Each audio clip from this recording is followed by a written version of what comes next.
Pada pembahasan kali ini, kita akan membahas tentang perintah-perintah yang kita gunakan dalam mengedit objek dua dimensi.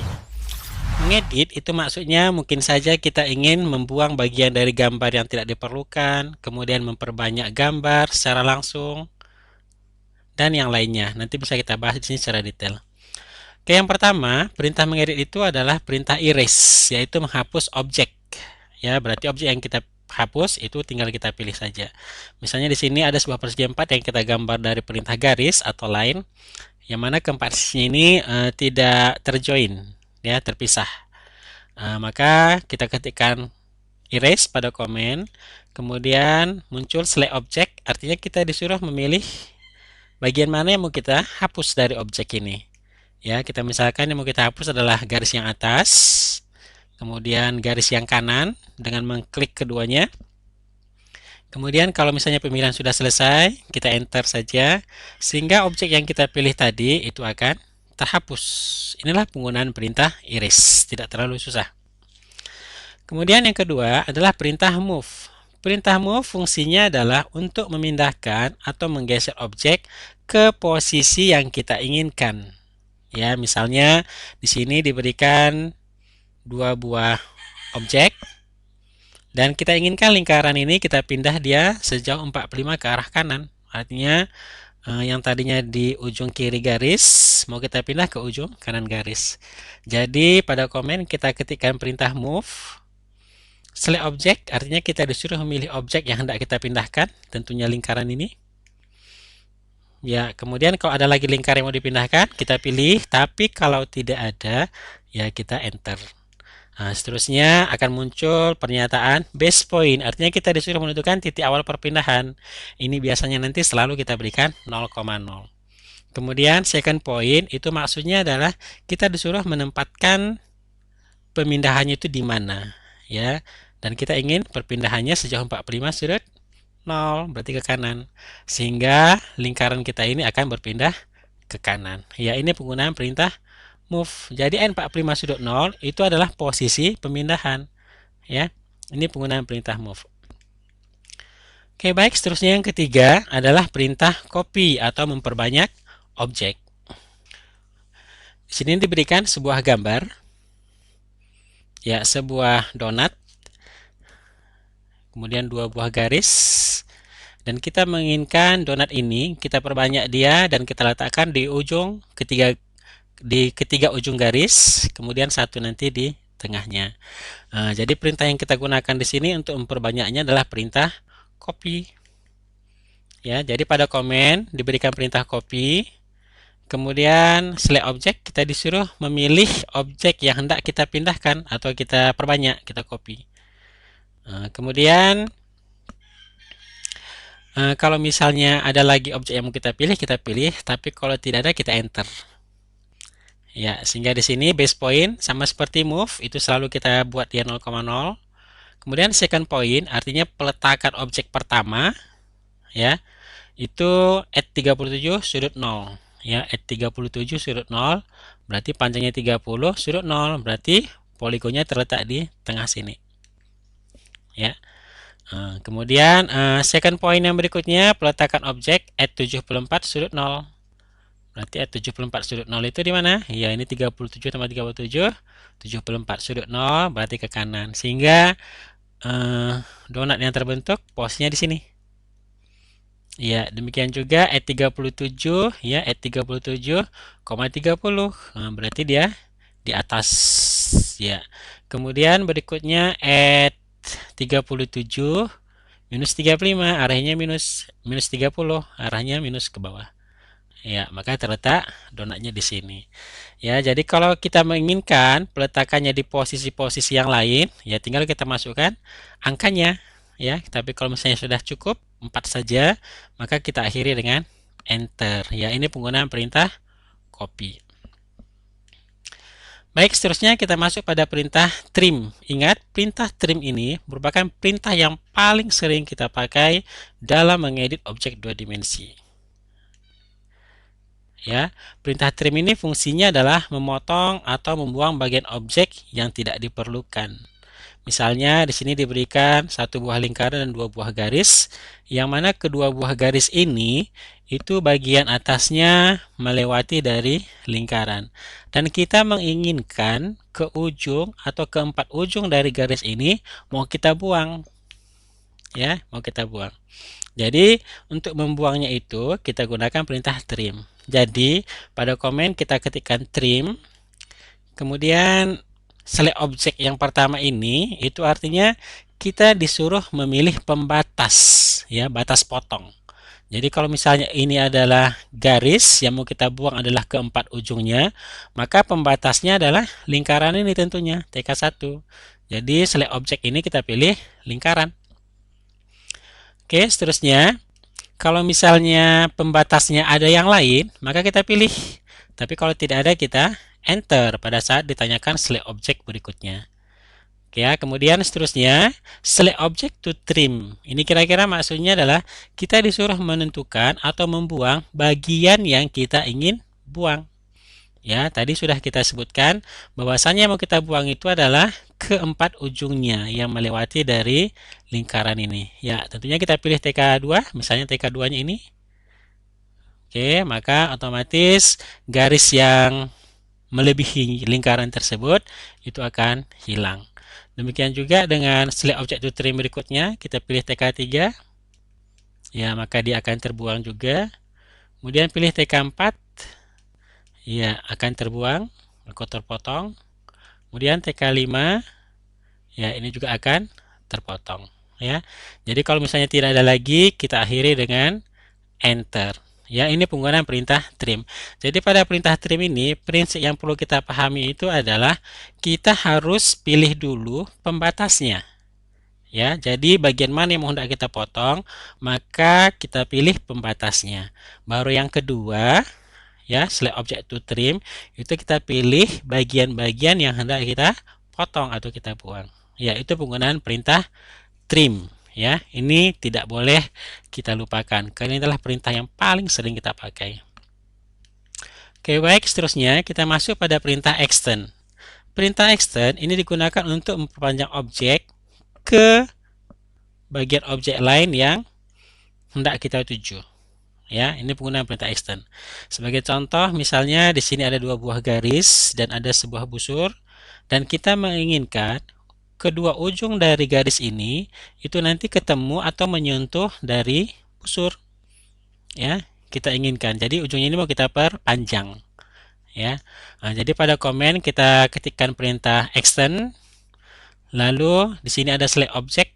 Select object yang pertama ini untuk kondisi ini itu maksudnya adalah pembatas atau objek yang hendak dituju dari objek yang hendak kita perpanjang. Ya, jadi di sini kita pilih apa? Ya, busurnya. Kemudian select object. Kalau ada pembatas yang lain kita pilih, tapi kalau tidak ada kita enter. Ya, berikutnya select object to extend, berarti kita disuruh memilih bagian dari objek yang hendak kita perpanjang. Ya, tentunya ujung kedua garis. Jadi TK2. Ya, jadi yang kita klik nanti mendekati ujung, jangan di sini. Ya, tapi mendekati ujung. Itu TK2. Maka dengan sendirinya garis itu akan diperpanjang. Demikian juga kalau misalnya kita pilih ujung dari TK3, ya, garis yang kedua, maka garisnya juga akan diperpanjang sampai busur yang kita pilih. Tapi kalau pemilihan kita sudah selesai, pada select object to extend yang ketiga, ini kita enter. Artinya pemilihan sudah selesai. Ya, ini penggunaan perintah extend. Jadi kalau misalnya garis kita nanti tidak ketemu, itu jangan disambung dengan menggunakan perintah lain lagi. Ya, cukup kita extend saja. Sehingga garis ini pun nanti adalah garis yang terdiri dari satu buah garis, bukan dua buah garis yang terhubung. Oke ya, itu untuk penggunaan perintah extend. Ya, oke, seterusnya kita masuk perintah mirror. Perintah mirror ini fungsinya adalah untuk mencerminkan objek. Ya, tapi objeknya ini nanti yang kita cerminkan, cerminnya itu hanya berbentuk sebuah garis. Itu yang kita sebut dengan dua dimensi. Ya, misalnya ada sebuah gambar seperti ini. Gambar ini hendak kita cerminkan. Ya, jadi pada komen kita ketikkan perintah mirror. kemudian muncul select object, artinya kita disuruh memilih objek ini. Jadi ini bisa kita pilih sekaligus dengan cara mengklik sini sampai ke sini. Ya, kita blok dianya.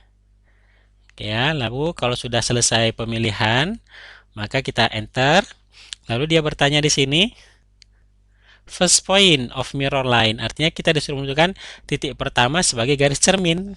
Misalnya di sini TK1. Kemudian second point, titik kedua sebagai garis cermin, misalnya di sini di bawah TK2. Jadi boleh kita imajinasikan atau kita hayalkan bahwasanya kalau kita hubungkan TK1 dengan TK2, maka garis inilah yang berbentuk atau bertindak sebagai cermin walaupun tidak kelihatan ya. Jadi kalau seperti ini kondisinya, delete source object artinya kita disuruh menghapus gambar yang awal. Ya tentunya tidak ya, kita jawab dengan no, maka akan terbentuk bayangan kita seperti ini atau bayangan dari gambar kita seperti ini. Inilah penggunaan perintah mirror.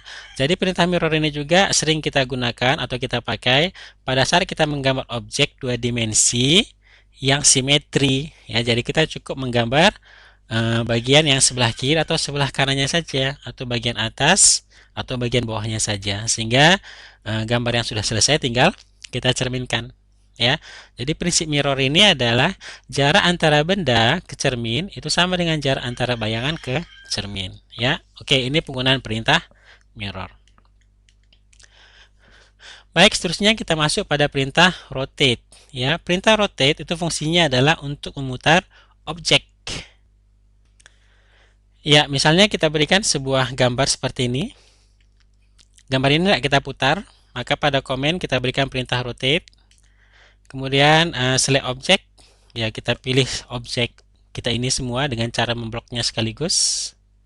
Ya, dengan cara membloknya sekaligus. Lalu kalau tidak ada lagi objek yang tidak kita putar atau kita pilih, kita enter. Lalu base point, ingat base point di sini adalah titik perputaran dari objek.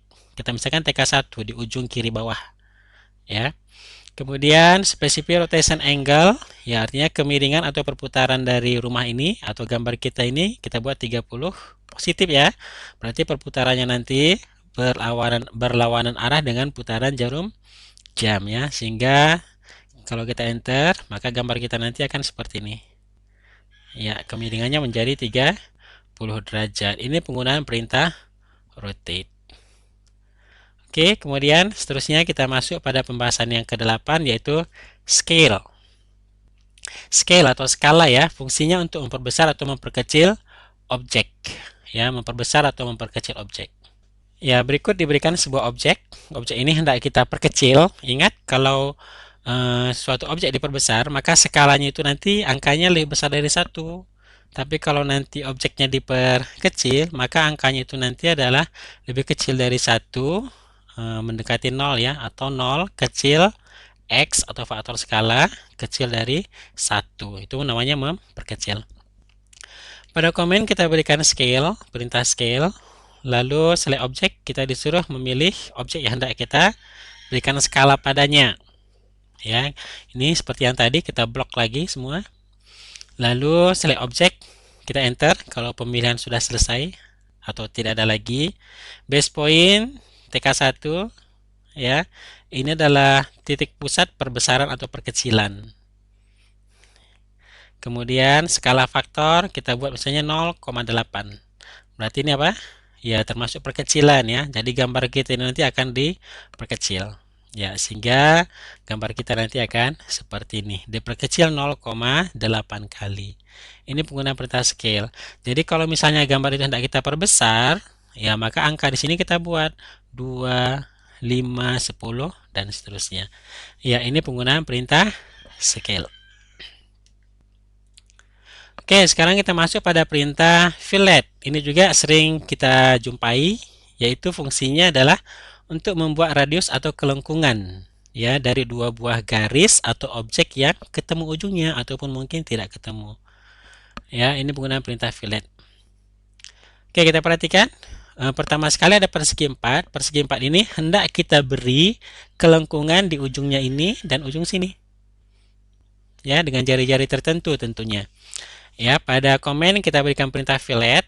Kemudian kita berikan atau kita pilih dulu di sini radius R, ya. Kita inginkan radiusnya itu 20. Kemudian pilih TK1, first object OR, artinya kalau kita ingin memberi kelengkungan di sini, maka kita kliklah kedua dari garis ini bagian ujungnya. Pilih TK1 di sini misalnya. Kemudian second object TK2. Ya, maka dengan sendirinya objek kita ini nanti akan sudah melengkung. Ya, jika kita lakukan dengan cara yang sama, ya. Kalau radiusnya sama, jadi tidak perlu lagi mengetikkan radius, langsung saja ke first object TK3, ya, kemudian TK4, ya, maka akan terbentuklah kelengkungan kita seperti ini. Ini kira-kira penggunaan perintah fillet. Tapi kalau misalnya jari-jarinya berbeda, ya maka harus kita pilih lagi R dulu mewakili radius, lalu kita berikan lagi jari-jari yang kita inginkan. Ya, ini penggunaan perintah fillet. Ya, dan ini jari-jarinya 20 yang kita pilih tadi. Oke, baik, seterusnya kita masuk pada pembahasan ke-10, yaitu tentang chamfer. Chamfer ini temannya si fillet. Ya, fungsinya membuat bentuk chamfer tentunya ya. Oke, kita berikan di sini sebuah persegi 4 yang panjangnya 45 arah X, 40 arah Y. Ya, kita ingin menchamfer. Chamfer itu memberi bentuk miring seperti ini.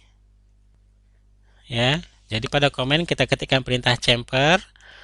Lalu kita pilih dulu di sini D mewakili distance. Distance 1, distance 2. Distance 2. Ya, jadi jaraknya itu nanti adalah jarak ini dengan jarak ini, arah X, arah Y. Oke, kemudian kita berikan distance 1 atau first chamfer distance kita berikan 10. Kemudian second chamfer kita berikan 12 biar kelihatan yang mana yang 10 dan mana yang 12. First line sama seperti fillet tadi, kita pilih TK1 bagian yang hendak kita chamfer tentunya. Second line TK2. Ya, lalu akan terbentuklah sebuah chamfer seperti ini. Ya. Seterusnya untuk distance yang sama, ya kita tidak perlu memilih D lagi, tapi langsung saja memilih garis yang hendak dichamfer. Ini TK3, ini TK4, maka akan terbentuk sebuah chamfer lagi. Sekarang kita perhatikan yang dikatakan dengan 10 itu ternyata arah X. Dan yang dikatakan dengan 12 itu arah Y. Ya, arah Y. Ini yang kita sebut dengan chamfer. Dan perlu kita ingat bahwasanya pemilihan antara garis pertama dengan garis kedua itu mempengaruhi angka dari kemiringan ini. Ya, ini tadi kita pilih di sini TK1, di sini TK3 ya. Tapi kalau misalnya di sini kita buat TK1, sini TK4, sini TK3 dan sini TK4, maka yang terbentuk nanti ini yang 12, ini yang 10. Ya, jadi prinsip dari chamfer ini harus betul-betul kita pahami. Oke, baik, seterusnya kita masuk perintah offset. Perintah offset fungsinya untuk membuat objek sejajar. Ya, di sini saya berikan atau kita berikan dua buah gambar. Segi 4 ini digambar dari perintah rektangular sehingga di satu kesatuan. Satu lagi busur.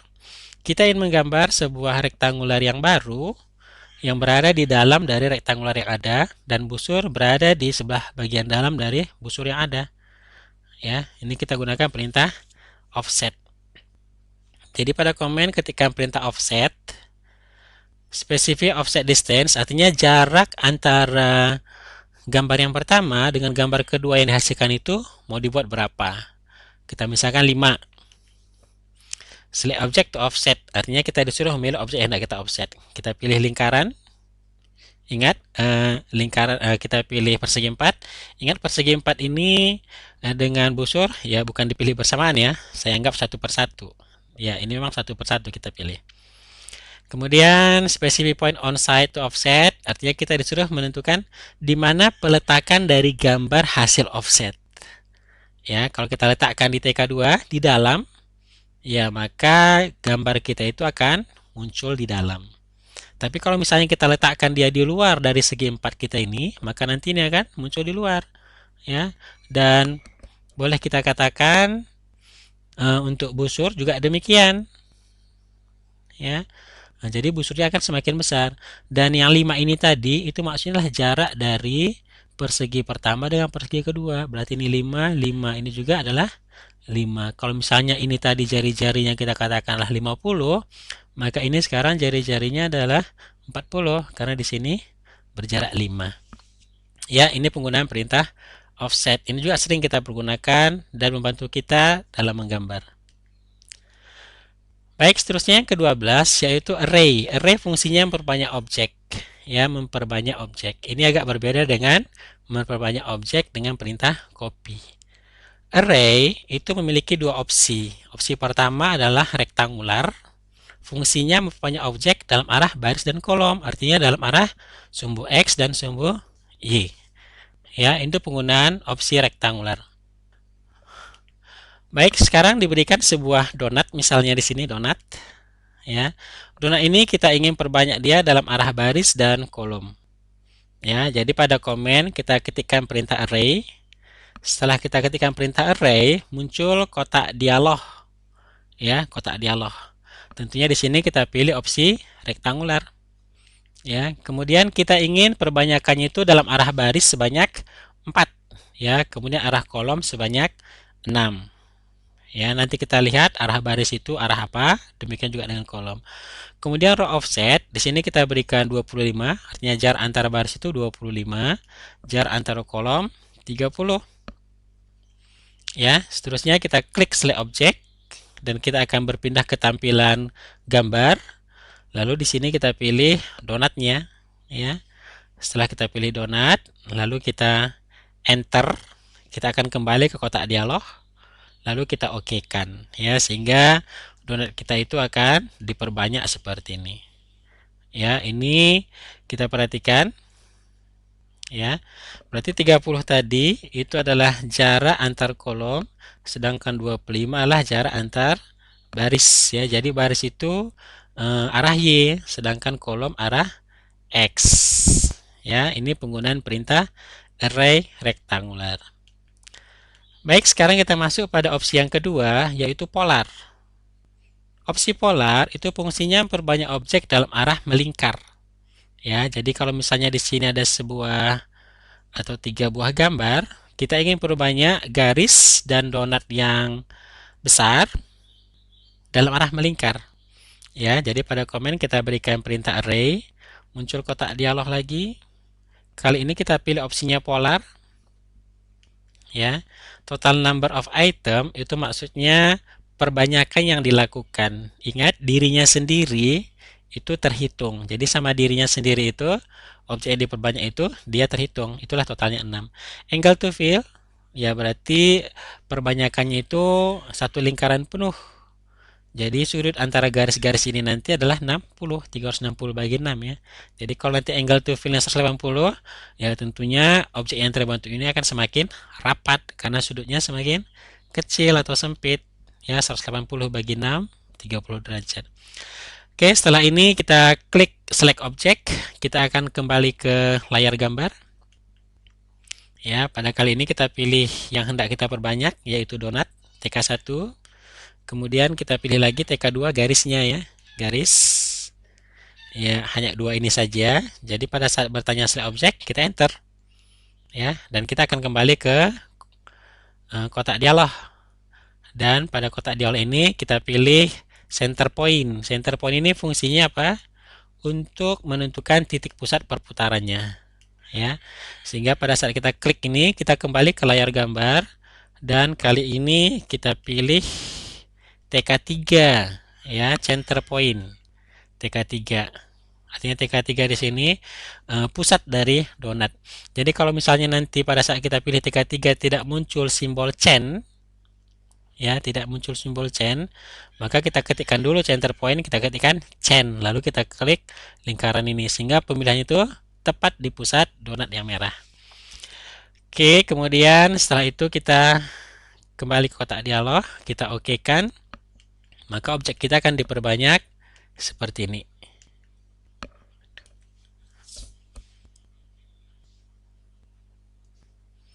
Ya, inilah hasil dari array opsi polar ya. Jadi objek yang terbentuk itu dengan dirinya sendiri itu sebanyak 6. Berarti sudut antara garis-garis ini adalah 60 derajat ya. Ini penggunaan opsi array polar.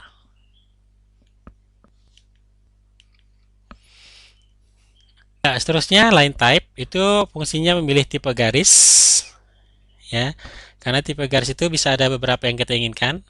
Misalnya tipe garis putus-putus, garis pusat, garis kontinu, dan garis-garis yang lain ya. Ini kita gunakan dari perintah line type. Berarti pada komen kita ketikkan line type, muncul kotak dialog seperti ini. Lalu kita pilih load. Pada saat kita pilih load, muncul kotak dialog yang kedua. Dan disinilah terdapat garis-garis yang hendak kita pilih. Ya, sangat banyak sekali. Yang mana yang kita pilih itu yang kita klik ya. Misalnya kita pilih ke bawah dan kita pilih hidden to ya, hidden to. Lalu setelah kita klik hidden to, kita oke kan, maka garis yang kita pilih tadi sudah masuk ke kotak dialog line type manager. Ya. Kemudian kalau garis ini misalnya hendak kita aktifkan, maka kita klik current. Ya. Dan untuk memilih garis yang lain sama ya, kita klik lagi load, kita pilih garis, kita oke sehingga masuk di sini. Lalu garis mana yang hendak kita aktifkan, kita klik current lalu oke. Sehingga pada saat penggambaran nanti garis kita itu sesuai dengan tipe garis yang sudah kita pilih. Ya, hanya ini saja penggunaan perintah line type. Oke, sekarang masuk kita perintah bh, memberikan arsiran. Ya, kita menginginkan gambar kita ini kita arsir ya, kita arsir. Jadi pada komen kita masukkan perintah bh, muncul kotak dialog seperti ini. Kemudian pada pattern ya, kalau sudah ini kita klik nanti ada muncul dalamnya ANSI 31 dan seterusnya. Tapi kalau kita hendak mengarsir dengan jenis arsiran yang lain, maka yang ini yang kita klik sehingga muncul nanti beberapa tampilan arsiran. Oke, kemudian kita masukkan angle. Ingat angle di sini 0. Artinya kondisi kemiringan seperti ini itu artinya kemiringannya adalah 0. Ya. Kemudian yang kedua scale. Scale inilah kerenggangan dari arsiran. Jadi kalau nanti kerenggangan arsirannya itu jauh atau besar, maka scale-nya kita kecilkan.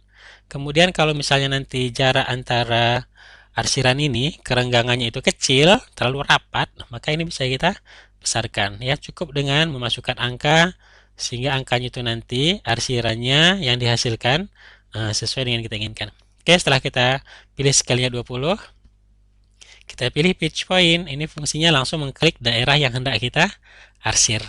Ya. Lalu misalnya kita pilih TK1, daerah yang kita arsir. Ya. Kalau nggak ada lagi kita enter. Sehingga kita kembali ke kotak dialog. Kemudian tinggal kita okekan saja ya. Sehingga daerah yang kita pilih tadi sudah terarsir. Ya, ini penggunaan perintah ph. Ya, seterusnya kita masuk pada LT scale, line type skala, memberikan skala garis ya. Garis yang sudah kita pilih tadi berupa garis putus-putus, itu kalau misalnya sudah tampil seperti ini, dan kita menginginkan tampilannya ini lebih panjang lagi, atau lebih pendek, maka bisa kita atur dari LT scale, ya, line type skala.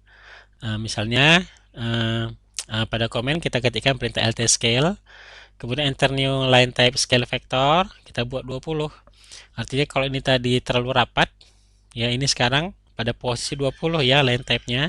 Kalau kita buat 20, maka nanti dia akan semakin renggang ya, seperti ini kira-kira.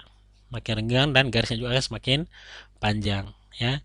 Jadi kadang line type yang sudah kita pilih dengan garis putus-putus itu kadang tidak nampak. Kenapa? Karena terlalu rapat. Ya, jadi LT scale-nya kita rubah menjadi lebih besar sehingga kerenggangannya juga akan semakin lebih besar ya. Ini penggunaan perintah LT scale. Ya, berikutnya kita masuk perintah pline. Ini sebenarnya berada pada gambar objek 2 dimensi ya. Membuat garis dan busur secara bersamaan, dan garis dan busur yang terbentuk ini itu dalam keadaan terjoin, sudah dalam keadaan satu kesatuan.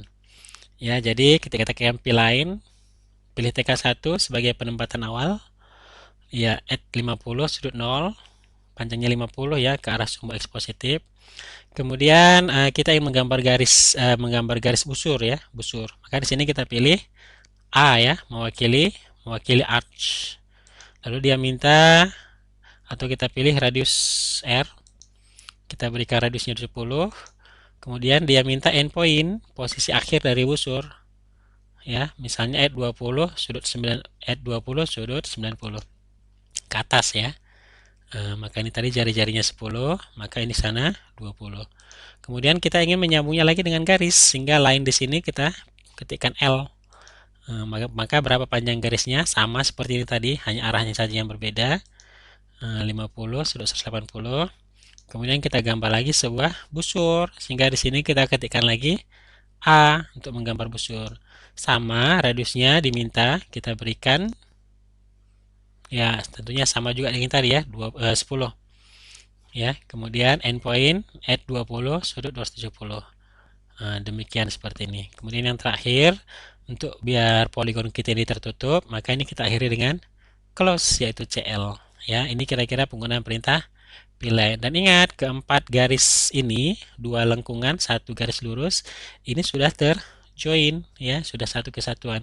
Artinya kalau satu bagian dari garis ini kita hapus, maka semuanya akan terhapus. Ya, ini penggunaan perintah P-line. Ini sangat membantu kita nanti dalam penggambaran objek 3 dimensi.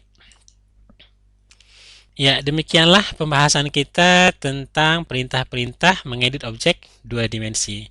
Ya, diharapkan perintah-perintah ini nanti bisa kita kombinasikan sehingga dalam penggambaran objek 2 dimensi bisa kita gambar dengan mudah, cepat, dan sistematik.